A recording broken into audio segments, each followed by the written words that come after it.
더불어민주당 이재명 대선 후보는 오늘 강원도를 방문해 강원 지역을 바이오 산업 메카로 만들겠다는 구상을 발표합니다.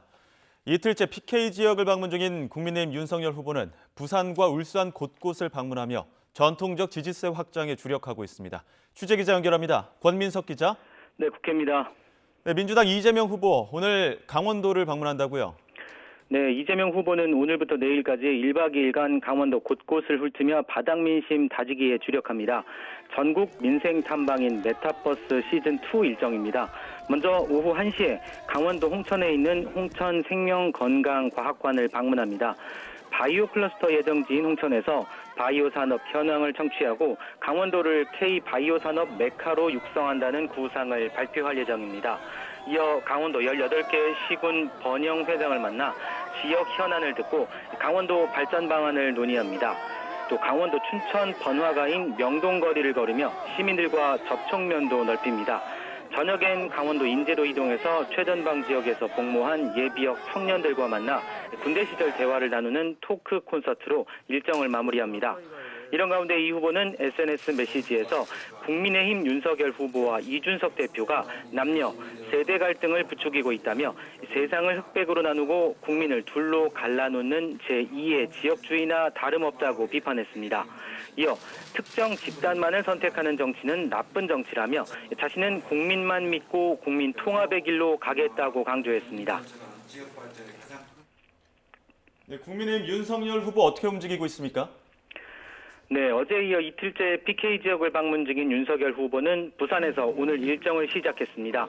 영도구에 있는 순직선원 위령탑에 참배했고 해상선원 노조 관계자들과 만나 관련 현안을 논의했습니다.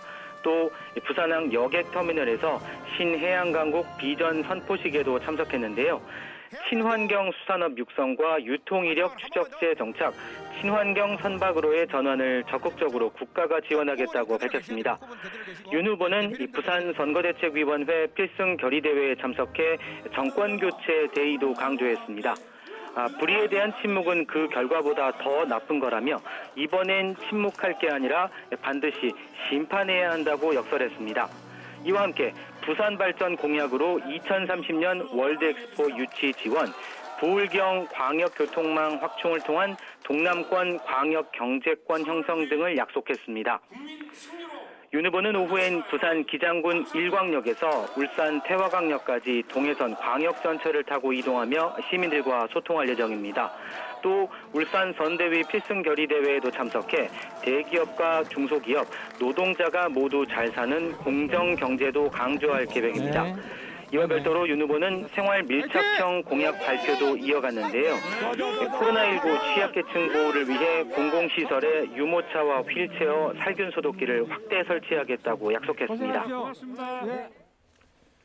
네, 대선 일정을 전면 중단한 정의당 심상정 후보, 여전히 움직임은 없습니까? 네, 정의당 심상정 후보는 나흘째 공식 일정을 중단하고 자택에서 집거 중인 가운데 정의당은 오늘 오후 당사에서 비상연석회의를 열어 대책을 논의합니다. 대표단과 의원단, 광역시도당 위원장 등이 참석하는 온오프라인 회의를 통해 돌파구 모색을 시도합니다. 국민의당 안철수 후보는 유튜브 녹화와 언론 인터뷰 등에 응하고 향후 선거운동 방향에 대한 내부 논의에 집중할 예정입니다. 안 후보는 SNS 메시지를 통해 자영업자와 소상공인의 대출 만기 연장, 상환 유예가 필요하다며 조치를 촉구했습니다. 새로운 물결 김동연 후보는 충남 논산에서 소상공인들을 만나 고충을 듣고 대전광역시당과 세종특별자치시당 창당대회에 차례로 참석합니다. 지금까지 국회에서 YTN 권민석입니다.